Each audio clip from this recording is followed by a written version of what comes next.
6 orang pendaki gunung meninggal dunia tanpa ada yang mengetahui penyebabnya. Inilah misteri tragedi Gunung Salak tahun 1987.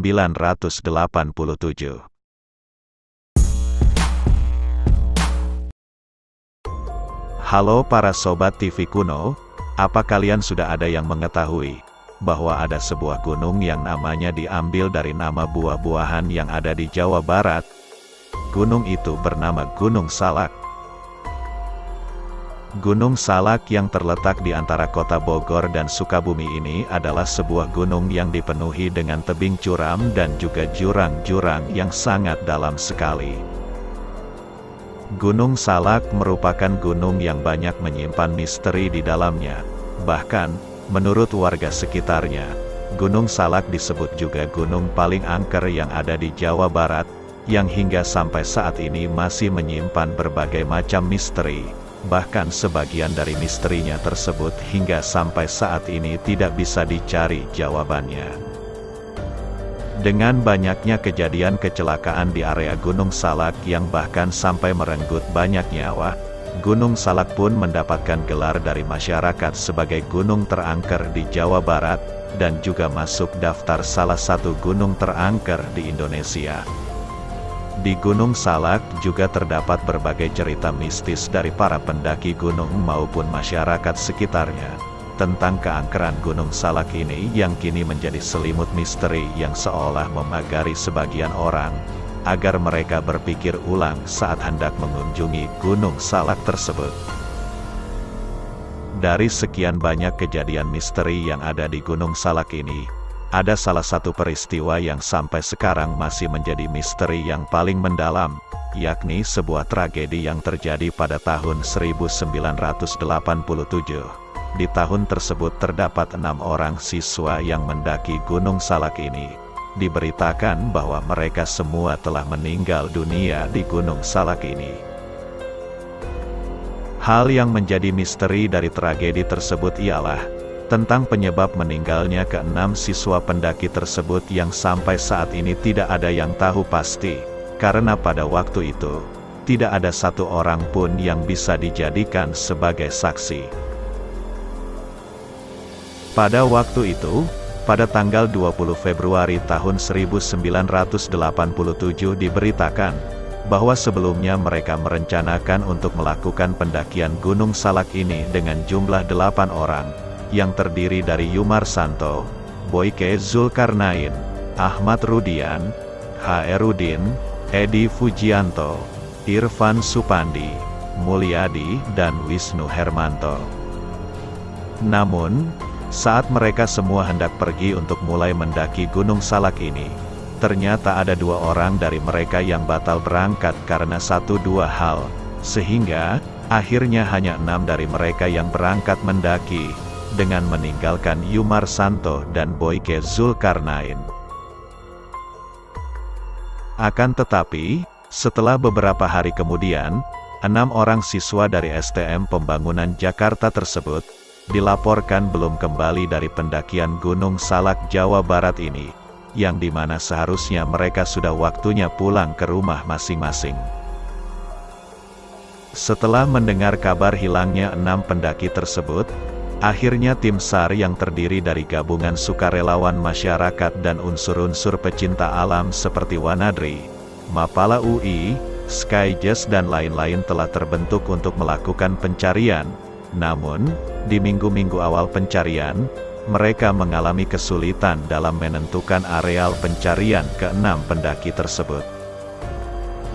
Hal yang perlu diketahui penyebab para relawan kesulitan untuk menentukan area pencarian tersebut ialah, dikarenakan gunung yang berketinggian di bawah 3000 mdpl tersebut memiliki area yang cukup luas dengan memiliki 3 buah puncak, yakni Puncak Salak 1, Salak 2 dan Gunung Sumbul, dan tidak diketahui dengan jelas, melalui jalur dan menuju puncak yang mana ke-6 siswa STM ini melakukan pendakian.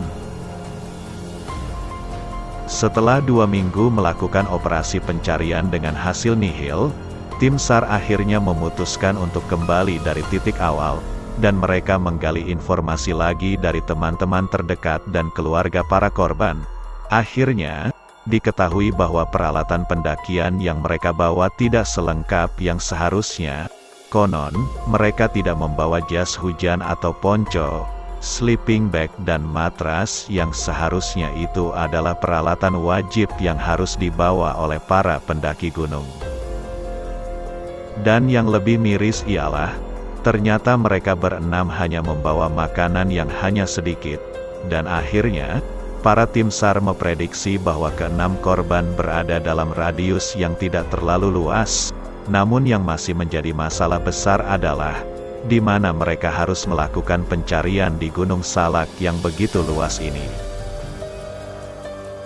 Dan setelah para relawan menggali informasi lebih dalam lagi, akhirnya mereka mendapatkan titik terang.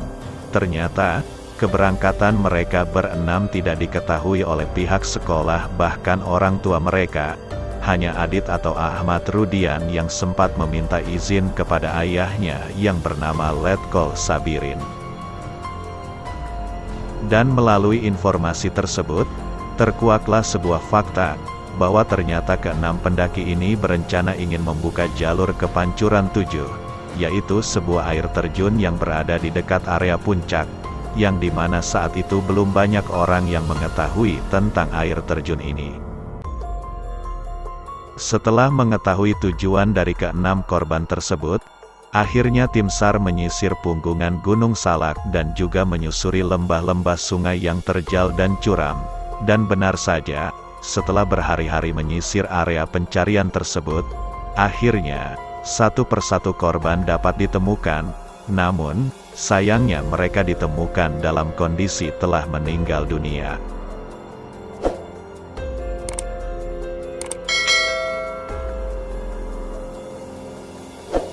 Menurut sebuah petikan berita dari Kaskus yang dihimpun pada waktu itu, diduga, tragedi itu bermula saat salah seorang dari keenam siswa tersebut, terpleset dan jatuh ke sungai saat berjalan di pinggir tebing, atau bisa saja mereka terhempas dari punggung barat sungai Cibadak. Setelah mengetahui ada rekannya yang jatuh ke jurang, kemudian, Ahmad Rudian dan Irfan Supandi memutuskan untuk mencari bantuan, sementara tiga rekannya memilih untuk menunggu dan menjaga rekannya yang jatuh tersebut.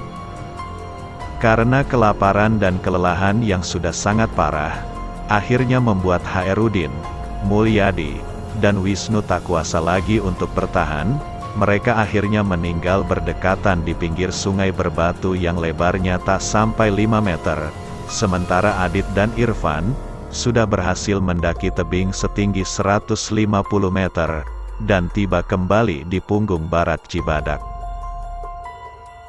Mereka berdua, akhirnya menyisir punggung itu ke arah loji di timur, dan suara radio penduduk pun dari ketinggian area tersebut sebenarnya sudah dapat terdengar.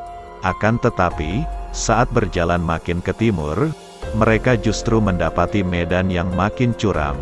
Kemudian, mereka lalu bergerak ke arah barat, dan celakanya, justru tebing-tebing di barat lebih curam lagi. Menurut para relawan, jika kalau saja mereka jalan ke selatan sekitar 100 meter lagi, pasti akan ketemu jalan setapak ke loji. Namun, karena rasa putus asa dan kelelahan yang sudah tidak bisa mereka tahan lagi, akhirnya membuat kedua siswa itu menyerah dan pada akhirnya mereka meninggal dunia. Nah, itulah tragedi yang pernah terjadi di Gunung Salak ini. Semoga keenam korban tersebut bisa pergi dengan tenang ke alamnya dan diterima semua amal baiknya. Dan kejadian tragedi tersebut, ada sebuah hikmah yang bisa kita semua ambil, yakni jika ingin mendaki gunung bawalah peralatan yang memadai, bawa makanan yang cukup, bahkan kalau bisa, kita juga harus mempersiapkan makanan cadangan, dan juga jika kita tidak menguasai navigasi darat, jangan pernah mencoba untuk membuka jalur baru di tengah hutan belantara. Untuk para Sobat TV Kuno, jangan lupa tinggalkan like, komen, dan juga share video ini. Terima kasih dan sampai jumpa di video selanjutnya.